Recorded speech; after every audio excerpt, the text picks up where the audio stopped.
The first thing you see is your two siblings squirming next to you in a dark and underground burrow. Welcome to life as nature's toughest customer. Your eyes aren't even fully open yet, but you've already won the genetic lottery.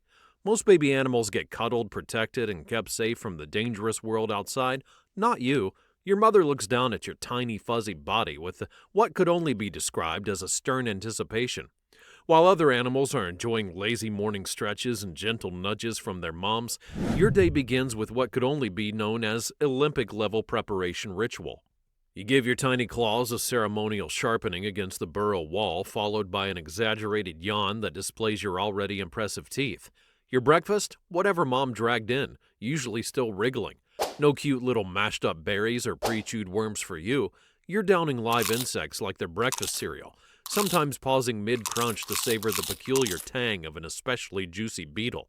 After breakfast, you steel yourself like a tiny warrior polishing its armor, knowing that today's playtime is another step in your lifelong battle training. While other animal moms are busy building protective barriers around their young, yours is eyeing that scorpion in the corner of your burrow and thinking, that'll do nicely for today's lesson.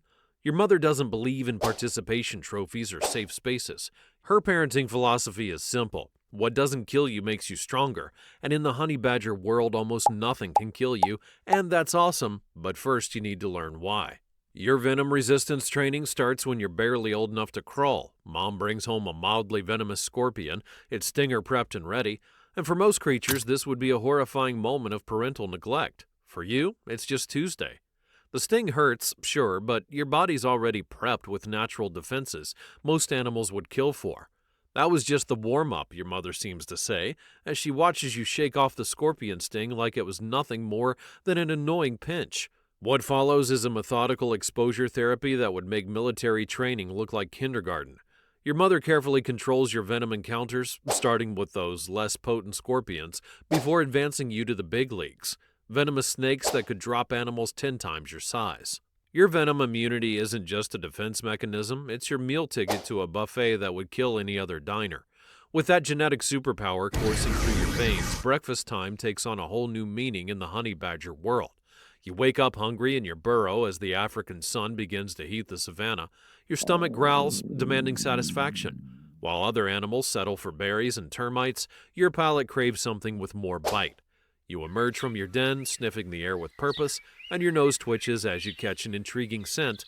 There's a cobra nearby. Most creatures flee at the first whiff of Africa's deadliest serpents, but you follow your nose straight to a small rocky outcropping where the snake has made its home. Your mouth waters as you approach, pure anticipation, zero fear. The cobra senses you long before you reach its hiding place. It emerges with hood flaring in that classic display that's meant to terrify predators and prey alike. Its venom glands contain enough toxin to kill 15 human beings. The snake rises, swaying hypnotically, its black eyes tracking you while its tongue flicks nervously in the air. But you remain unfazed. Your powerful front claws, the same ones that crush tortoise shells like eggshells, begin digging furiously. Dirt flies behind you as you tunnel toward the cobra's hideout. The snake, realizing its intimidation tactics have failed, opts for a direct action. The cobra strikes with lightning speed, a frenetic spark in your otherwise snoozy morning. Its fangs sink deep into your neck, and for any other animal your size it would be game over, a death sentence delivered in milliseconds. The snake withdraws, expecting you to collapse as its neurotoxins begin their deadly work. You do feel woozy, the world spins slightly and your legs wobble, but instead of death throes you simply take a nap. I mean, who doesn't like naps? The venom that should be shutting down your nervous system serves merely as a mild sedative to your specialized physiology. About an hour later, you stir, you shake your head a couple of times, as if clearing away morning grogginess. The cobra, still nearby and utterly confused by your continued existence, freezes as you lock eyes. Too late, it realizes its primary defense, the very thing that makes cobras feared throughout the animal kingdom, is useless against you.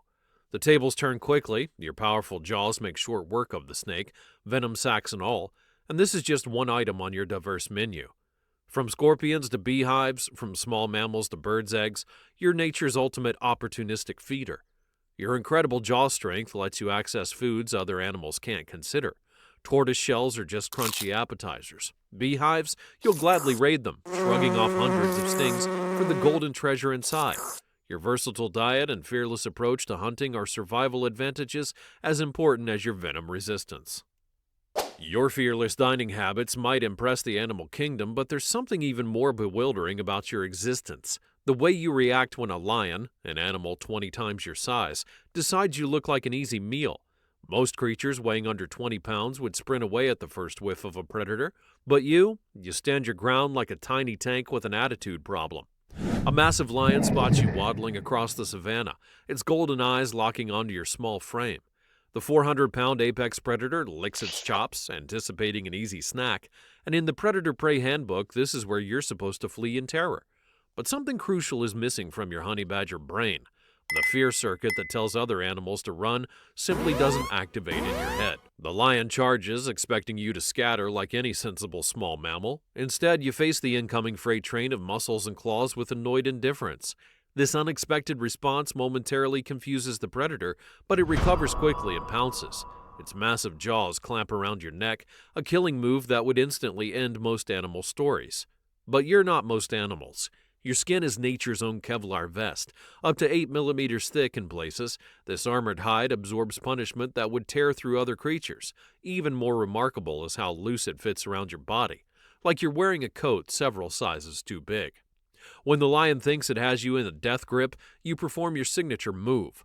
You twist and wriggle inside your baggy skin, essentially turning around within the predator's grasp until you're facing your attacker while still in its jaws.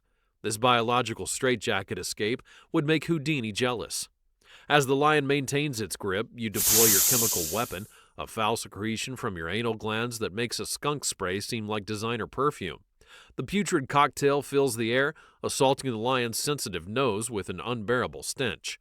The combination of your bizarre behavior, twisting skin, and chemical warfare creates just enough confusion for the lion to loosen its grip slightly, and for most animals this would be the moment to escape, but you launch a counterattack instead. You dart forward, targeting the lion's vulnerable areas: eyes, nose, underside, and most painfully its genitals. Your razor-sharp teeth and claws inflict damage with surgical precision.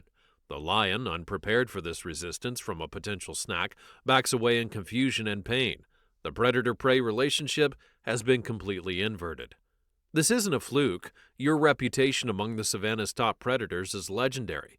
Honey badgers regularly survive attacks from pythons, lions, and leopards, turning the tables and sending these larger predators running. Your fearless charges confuse animals who expect small creatures to flee, not fight. As the sun sets on the savannah, you curl up in your burrow, brain still buzzing from the day's adventures. Your remarkable intelligence isn't just for show. Those problem-solving skills have gotten you out of countless tight spots that would have ended other animals. While most creatures your size might have lived in constant fear, you've mastered nature's game through sheer mental prowess and audacity. 7 to 8 years may not sound like much of a lifespan, but you pack more living into those years than animals twice your age. Your fearlessness isn't just a personality trait, it's your evolutionary superpower. While other animals specialize in running away or blending in, you've specialized in standing your ground and making predators question their own life choices. As you drift off to sleep, there's a certain satisfaction in knowing that tomorrow will bring new challenges for you to outsmart. In a world obsessed with being bigger, faster, and more numerous, you've proven that sometimes the best strategy is simply being the smartest badass on the block.